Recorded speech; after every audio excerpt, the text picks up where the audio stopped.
daawadayaal saaxiibayaal sidaan wada ognahay maalmahani dambe magaalada muqdisho iyo dalka Soomaaliya guud ahaan waxaa looga dhawaaqay koox cusub oo la magac baxday Asaadiicuna Bilxaqi.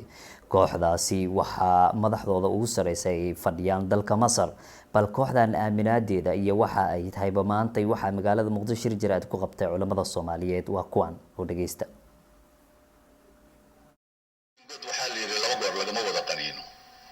dhibaatadii shabaab inoo geystay la isku siray inta isa soo oohiyeen ay dhaheen kitaab ilaahay baan wadnaa kolkii la raacay oo dhalinyaro masaakiin iska raacdeen ay dadkii madaxa ka gureen kuwana kuwaas unbay daba socdaan aakhirkoodana kuwan hadda takfiirka waa la yaqaanaa dagaalka waxay ka bilaabi doonaan masaajid adduunyada mogta way ka jiraan Suudaan oo kale masaajid dhexdiiba intaasoo qof ku dileen oo taraawiix oo Ramadaan marka kutub ma akhriyaan aqoon ma laha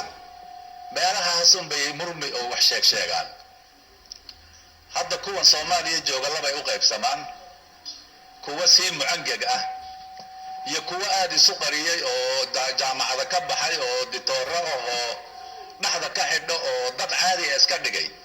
saan u moodaynaba inay iska daayeen balaayadii iyo suntii unbay hadda dhaheen oday intuu Masar ka dhawaaqay unbay dhaheen waxaan raacsanna digniintu marka maxay tahay Soomaali shanta qaaradood meel ay joogto